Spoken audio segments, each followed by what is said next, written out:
बिलासपुर एक ऐसा शहर जो लगातार ऊंचाई और आबादी में बढ़ रहा है। नई इमारतें, बड़े बाजार, औद्योगिक क्षेत्र और भीड़-भाड़, लेकिन इन सब के बीच एक ऐसा खतरा जो साल भर शहर पर मंडराता रहता है, आग का खतरा। बीते कुछ सालों में आगजनी की कई बड़ी घटनाएं हुई, जाने गई, करोड़ों की संपत्ति जलकर राख हो गई। लेकिन सवाल ये है कि क्या इन हादसों के बाद भी हमारा फायर सेफ्टी सिस्टम वही का वही क्यों है? क्या प्रशासन किसी और बड़ी त्रासदी का इंतजार कर रहा है, या बिना किसी बड़ी कीमत के ये सिस्टम कभी अपडेट हो पाएगा? देखिए एक खास रिपोर्ट। साल 2000 में छत्तीसगढ़ बनने के बाद से बिलासपुर शहर का दायरा बेतहाशा बढ़ा है।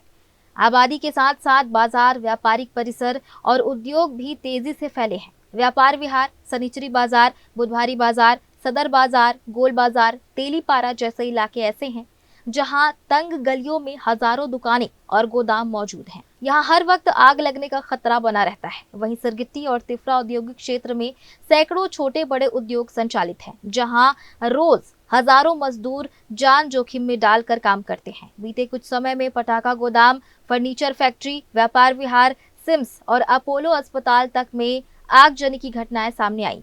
इन हादसों में आधा दर्जन से ज्यादा लोगों की जान गई और करोड़ों का नुकसान हुआ।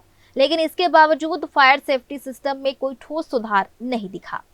चूंकि शहर में बढ़ता जा रहा है, पॉपुलेशन भी बढ़ती जा रही है और इसमें जो वर्तमान में जो भी संसाधन है उसमें और बढ़ोतरी करने की ज़रूरत है और शासन इसमें लगातार काम भी कर रही है। तो जैसे शहर है चारों डायरेक्शन में ही बढ़ रहा है, तो इसमें किस तरह से हम लोग और बेहतर इस व्यवस्था को करें, इसके लिए हम लोग और उसका एक प्लान करके हम लोग शासन को इसमें भेजेंगे। जितने भी नए बिल्डिंगें बन रही हैं, कमर्शियल कॉम्प्लेक्स बन रहे हैं, सभी में नगर निगम और उसमें और जो कॉलोनाइजर लाइसेंस होता है उसमें भी ये सारी व्यवस्थाओं के लिए लिखा जाता है।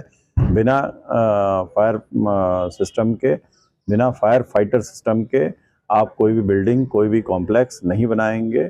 और इसके अलावा इंडस्ट्रीज़ एरिया में भी कई बार आप देखते हैं कि इंडस्ट्रीज़ में भी जो नॉर्म्स होते हैं उसका पालन नहीं होता है और उसका परिणाम होता है कि आग शॉर्ट सर्किट से लगती है, लेकिन जिस तरीके से वहाँ भंडारण होना चाहिए वो सब में अनियमितता होती है। इस कारण से ये प्रॉब्लम आती है। तो वो सारी व्यवस्थाएं देखते हैं हम लोग। इंडस्ट्री डिपार्टमेंट को भी लिखते हैं, इलेक्ट्रिक एंड सेफ्टी डिपार्टमेंट को, फायर सेफ्टी डिपार्टमेंट को भी लिखते हैं।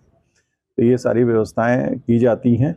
बिलासपुर जिले में अग्निशमन की जिम्मेदारी होम गार्ड्स विभाग के पास है, लेकिन हालात ये हैं कि विभाग के पास न तो पर्याप्त दमकल वाहन है, न ही प्रशिक्षित स्टाफ। जिले में कुल 9 अग्निशमन वाहन हैं, जिसमें से 2 कंडम हो चुके हैं। 2 वाहन एयरपोर्ट और हाई कोर्ट में स्थायी रूप से तैनात हैं, जिन्हें हटाया नहीं जा सकता। ऐसे में पूरे जिले की जिम्मेदारी सिर्फ 5 वाहनों पर है। शहर के 18 लाख लोगों के साथ साथ ग्रामीण इलाकों की सुरक्षा भी इन्हीं वाहनों के भरोसे है।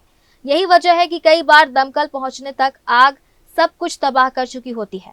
व्यापारी और आम लोग लगातार फायर स्टेशन के विकेंद्रीकरण और बेहतर संसाधनों की मांग कर रहे हैं। समय समय पे भी कई बार आग लग चुकी है मार्केट में। हम प्रशासन से, निगम प्रशासन से अपील किया है कि फायर स्टेशन का यहाँ पे होना चाहिए, क्योंकि बहुत बड़ा मार्केट है। सामने में एक्साइज गोडाउन भी है रेलवे क्षेत्र में। तो कोई ऐसा भोगा न करे, कोई बड़ी कोई दुर्घटना हो, उसको पहले ही सुरक्षित करने के लिए फायर स्टेशन यहाँ होगा तो एक बड़ी घटना से बचा जा सकता है। सबसे गंभीर बात यह है कि पूरे जिले का फायर सिस्टम सिर्फ 39 कर्मचारियों के भरोसे चल रहा है। न पर्याप्त ड्राइवर हैं, न प्रशिक्षित फायर फाइटर और न ही बीते 3 सालों में सिस्टम अपडेट की कोई ठोस पहल। रतनपुर, कोटा, तखतपुर, मस्तूरी जैसे कई कस्बों में आज भी एक भी फायर स्टेशन नहीं है। आग लगने की स्थिति में मदद जिला मुख्यालय से ही भेजी जाती है, जिससे समय पर राहत मिलना मुश्किल हो जाता है। प्रशासनिक अधिकारी खुद मानते हैं कि सिस्टम अपग्रेड की जरूरत है, लेकिन जमीनी हकीकत यही है कि हर आगजनी के बाद सिर्फ सायरन बजते ही मुआवजे की घोषणाएं होती है और जांच के आदेश निकलते हैं। सिस्टम जस का तस खड़ा रहता है। अब बड़ा सवाल यही है, क्या फायर सेफ्टी सिस्टम किसी और बड़ी त्रासदी के बाद ही जागेगा? ज़ेड न्यूज़ के लिए कैमरामैन राहुल ठाकुर के साथ पिंटू दुबे की रिपोर्ट।